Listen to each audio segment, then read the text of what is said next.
여러분 내 성품대로 내 의지대로 그냥 신앙생활 하는 거예요. 여러분 그거 진짜 재미가 없는 겁니다. 이건 뭐랑 똑같냐면 군인들이 군대를 가는데 총을 못 쏘는 거랑 똑같은 거예요. 오늘 성령님께서 우리 가운데 역사하시는 것, 여러분 우리가 우리의 자녀들 위해서도 늘 기도해야 되는 것은 뭐냐면 우리의 자녀들 가운데 제일 불행한 신앙생활이 뭐냐면 성령님의 인도를 경험하지 못하는 거예요. 내 감정이 확 일어나면 뭐 다른 건 다 필요 없는 상황이 되버릴 때가 종종 있다는 거죠. 여러분 그 이유 중에 하나는 성령님께서 우리 안에 일하신 것을 아직 경험하지 못했기 때문이에요. 사랑하신 여러분, 오늘 이 새벽 이 시간 믿음으로 선포합니다. 저는 여러분의 가정과 여러분의 자녀들 가운데 성령님의 임재가 반드시 임할 줄로 믿습니다. 아멘. 여러분 이것은 그냥 성경의 이야기예요. 제 얘기가 아닌 겁니다. 사람들과의 약속은 늘 깨질 수 있죠. 그러나 성령님과의 약속은, 하나님과의 약속은, 예수님의 약속은 결코 변개함이 없으시다 라고 성경은 기록해요. 초대교회 당시 약 400년간의 침묵이 있었습니다. 여러분 말을 하지 않으면 대화하는 법을 잃어버리게 됩니다. 우리가 종종 영화를 보면 뭐 정글북이라든가 이런 영화를 보면 나오잖아요. 막 이 호랑이한테 키워지고 뭐 표범한테 키워지고, 근데 나중에 이 아이가 인간 세계로 딱 돌아서 어떻게 해요? 말을 못해요. 마찬가지입니다. 여러분 우리가 교회는 다니지만, 우리가 그리스도인이라고 말하지만 우리가 성령님과의 깊은 교제가 없으면요, 우리가 그분과 대화하는 법을 잃어버리면 말을 못하는 순간이 와요. 그래서 사람은 사람이지만 말 못하는 사람, 정글북에 나오는 주인공인 것처럼 그리스도는 그리스도인이지만 하나님의 뜻대로 살아가지 못함이 우리 가운데 있다라는 거죠. 자, 그런데 경험하지 못하니까 그 다음 스텝으로 넘어갈 수 없는 첫 번째는 뭐냐 하면요, 바로 성령님께서 우리 가운데 오시는 것이 경험되지 못하는 교회들이 많아요. 대부분은 다 계승되고 전승된다라는 표현을 쓰거든요. 저는 계승되는 표현을 참 좋아합니다. 여러분 부모에게서 자녀에게, 또는 장로님에게 권사님에게, 권사님에게 집사님에게, 여러분 제일 슬픈 교회는 어떤 교회냐면 권사님들이 장로님을 인정하지 않는 거예요. 집사님들이 권사님을 볼 때 뭐 이렇게 신뢰하지가 않는 거예요.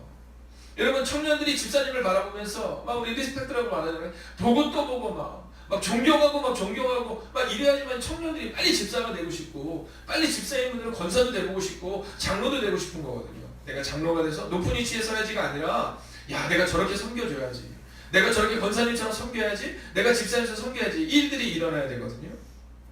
근데 교회 내에 문제가 자꾸 생기면 그럼 난 저분처럼 되지 말아야지, 이러는 순간부터 사실은 성령님의 임재를 우리가 제한하게 된다는 사실을 잊지 마셔야 합니다. 오늘 이스라엘 백성은 400년이 그랬어요.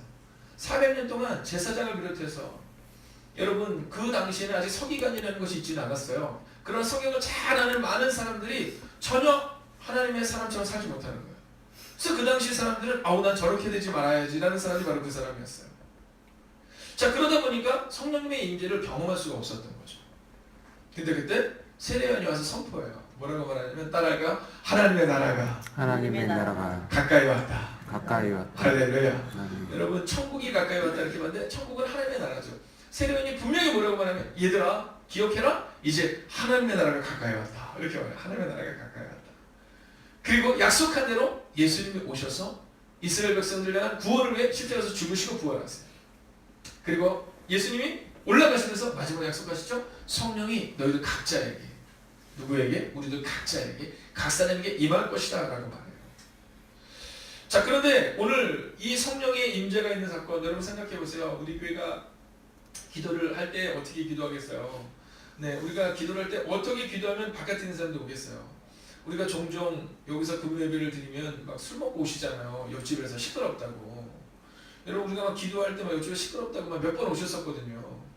자, 그것처럼 그 당시에 약 120명의 성도들이 마가의 다락방에 모여서 기도하는데 그 기도 수가 얼마나 컸는지, 여러분 사람들이 몰려들었다는 거예요. 야 무슨 일 난 거 아니야? 누가 싸우나? 전쟁 났나? 이러면서 몰려온 겁니다. 자, 그런데 그들이 믿어지지가 않는 거야. 야 저들이 저렇게 방언, 즉 외국어로 기도하는 저 모습이 뭐냐 이렇게 얘기하는데, 어떤 사람들이 뭐라고 말하면 술에 취했다 이랬더니요, 그게 확 소문이 퍼져요. 야 뭐 저 갈릴리 사람들, 저 무식한 저 갈릴리 사람들, 저기 보니까 뱃사람들도 많네. 저 사람들 지금 술 취해가지고 저렇게 그냥 낮술 먹고 저렇게 저기서 지금 주정하고 있어 라는 얘기를 할 때, 베드로가 일어나서 뭐라고 말해요? 술에 취한 것이 아니다 이렇게 말합니다. 그러면서 그가 성령의 임재에 대해서 설명하는데, 자, 첫 번째 한번 읽어볼까요? 첫 구절을 보면 이렇게 읽었습니다. 하나님이 말씀하시기를. 할렐루야. 아멘. 여러분 오늘 뭐냐면 이 성령의 임재는 하나님의 말씀으로 약속되었다는 거예요. 우리가 종종 이 성령께서 우리 가운데 오시는 것에 대해서 거부감을 갖는 사람들이 있어요. 목사님 그럼 혹시 오늘 저희 교회도 뭔가 이상한 데로 가는 거 아니에요, 여러분. 우리 교회는 처음부터 끝까지 오직 성경의 기본을 두고 성경의 근간을 두고 성경의 기준을 두고 그렇게 살아갑니다. 근데 이 성령의 사건을 뭐라고 하냐면 하나님의 말씀이라는 거예요. 하나님의 약속이라는 거예요.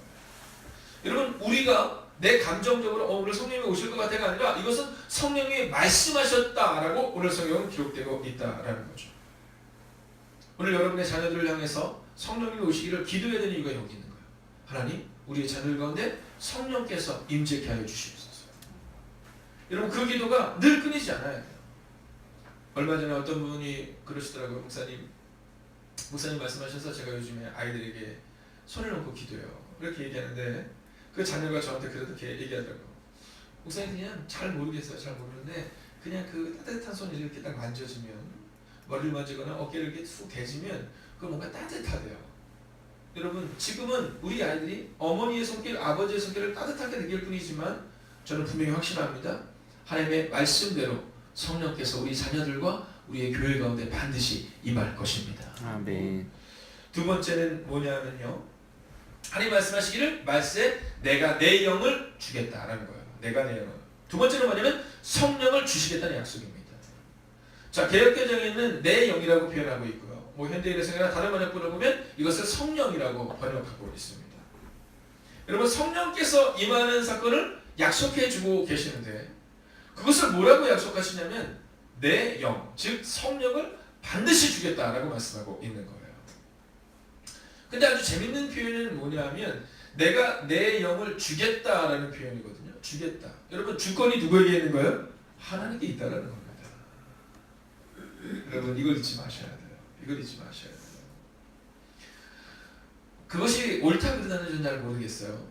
그러나 오늘 우리가 분명히 기록하고 기억해야 되는 것은 뭐냐면 성령께서 임하는 사건, 이 주권은 누구에 있냐면 하나님께 있다는 사실을 잊지 마셔야 돼요. 종종 성령을 받기 위해서 이렇게 혀를 풀어야 된다고 이런 얘기를 하시는 분들이 있으시잖아요. 네, 그래서 제가 얼마 전에도 어떤 분에 대한 말씀을 들으면서 저게 참 저걸 어떻게 받아야 될까 하는 생각이 있었는데 그분이 이제 사람들을 굉장히 많은 사람을 모아놓고 이제 성령을 받기 위해서 혀를 풀어야 된다는 소리를 해요. 음악하는 분들 보면 이렇게 목을 풀잖아요. 이렇게 음악하는 사람 이렇게 풉니다. 이렇게 해서 이걸 풀어요. 근데 그분께서 그러시더라고요. 자, 성령을 받기 위해서 풀어야 된다는 생각. 입을 풀자고 해서는 아니 저기 입을 풀어 성령이 오시나? 그런 생각이 드는데 그 다음에 혀를 풀어야 된다고 또 혀를 내놓고 그런 행동을 막 하시더라고요. 그래서 제가 그 이야기를 듣고 저는 그분을 잘 모르지만 제가 말씀드렸어요. 거기 가지 마세요. 이렇게 얘기했어요. 저희 교회는 아니죠. 거기 가지 마세요. 여러분 어떻게 혀를 풀고 입을 풀면 그럼 성령이 임하세요. 여러분 우리가 노력한다고 해서 외국어가 됩니까? 외국어가 되지 않아요. 여러분들이 아무리 총명하셨다 하더라도요. 요즘은 제가 느끼는 게 그겁니다. 이야 30대와 40대가 이렇게 다른가? 이런 걸 느껴요. 뭐냐면 예전에는 그래도 영어를 이렇게 문장이나 이거 외우고 나서 다음날 아이들을 가르쳐도 충분히 가르칠 수 있었어요. 한번 보면 요즘은요 보고 나서 가서 커피 한 잔 마시고 와서 보면 잊어버려요. 여러분 외국어입니다. 외국어. 방언이라는 것은 그 방언을 주신 이유는요. 외국어를 하게 주신 것이 아닙니다. 여러분 그 방언을 통해서 사람들에게 성령께서 임재하는 사건을 그들에게 보여주고 그리고 그들에게 구원을 주시기 위해서 방언을 주신 것이지 방언이 목표가 아니었다는 거예요. 여러분 그 이후에도 보면 제자들이 다니면서 방언으로 외국어 이런 표현 나오지 않습니다. 그 방언의 궁극적인 목적은 뭐냐면 잃어버린 영혼을 찾기 위한 하나님의 도구였거든요. 근데 요즘에도 그런 경우가 있어요. 막 혀 풀어야 데서 막 랄랄랄랄 이거 막 하게 하고 막 이렇게 막 하게 하고 랄랄라 이거 하게 하고 그러는데 그렇지 않아요. 여러분. 왜냐하면 내가 내 영이라는 거예요.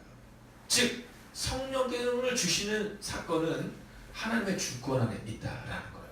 아멘.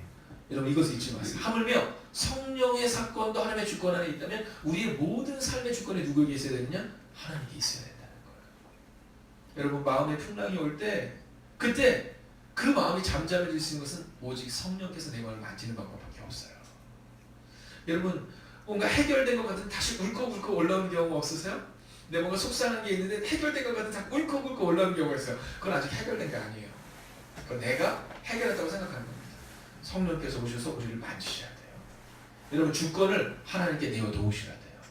성령님을 내 것이라고 생각하지 마세요. 착각하지 마세요. 여러분 목회자가 하다 보면 성령을 받으십시오 이렇게 얘기하거든요. 이것은 제가 주는 게 아니에요. 성경에 있는 성령을 사모하라는 거죠. 근데 우리는 함부로 말하죠. 성령님을 내가 받을 수 있고 내가 줄 수 있는 것처럼 아닙니다. 기억하세요? 내가 내 영혼, 즉 성령님이 우리 가운데 오신 것은 오직 하나님의 주권에 있어요. 우리가 기도를 열심히 하면 됩니까? 몰라요. 그러나 하나님의 주권에 있다고 봤을 때 그분이 아버지 하나님이라고 봤을 때 기다리며 기도하라고 말씀하셨던 그들이 성령을 받았기 때문에 우리도 기다리며 기도하는 거죠. 목사님 40일이 지났는데요. 1년이 지났는데요. 왜 성령이 오시지 않죠? 모르죠. 왜냐하면 주권은 하나님께 있기 때문이에요. 그러나 분명한 사실이 세 번째로 나와요. 그것은 뭐냐 하면 17절을 한번 볼까요? 함께 있습니다. 18절 함께 있습니다. 시작. 그때 내가 내 영을 내 남종과 여종들에게 부어주리니 그들이 예언할 것이요. 아멘. 여러분 뭐라고 말하면 내 남종과 여종 모든 이들에게 부어주겠다는 거예요. 17절을 다시 한번 봐주시면 17절도 이렇게 하나님 말씀하시기를 말씀에 내가 내 영을 모든 육체에게 부어주리니. 여러분 이것은 하나님의 약속이에요. 세 번째 약속은 뭐냐면 모든 육체에게 성령을 부어주시겠다는 약속이에요. 여러분 누구나 다 방언을 받아야 된다? 이건 잘 모르겠어요. 그러나 성령은 모든 육체에게 부은다고 약속하세요. 여러분 방언은 누구나 받을 수 있지만 누구나 받아야 되는 것은 아니에요. 그러나 성령의 사건만큼은 누구에게나 주시는 하나님의 약속이다라는 겁니다. 아멘. 여러분 그 약속이 임하니까 어떻게 해야 돼요? 너희의 자녀들이 뭐 한다고요? 예언한답니다. 예언.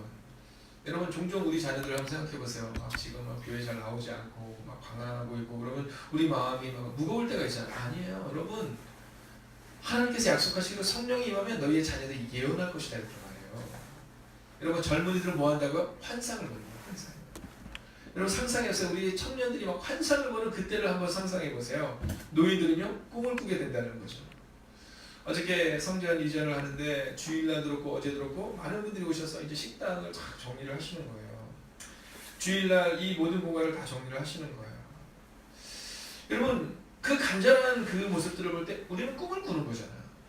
여러분 성령께서 우리 가운데 오시면 그 꿈이라는 것이 뭐냐 하면 성령께서 우리 가운데 오시면 우리가 잠자는 꿈? 뭐 그런 꿈이라기보다 여러분 우리가 그냥 생각하는 꿈이라기보다 하나님이 주시는 꿈이에요. 여러분 하나님이 우리의 미래를 책임질 것이고 우리의 미래를 함께 하실 것이라는 꿈이었죠.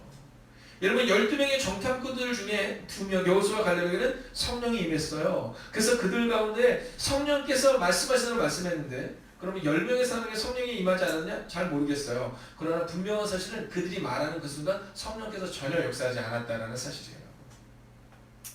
어저께 성전에 있는데 한 분이 거기서 기도를 하시더라고요. 막 일들을 하시는데 구석에서 조용히 기도를 잠깐 하시는 모습을 보는데 제 마음 가운데 어떤 마음이 꿈꾸고 있구나.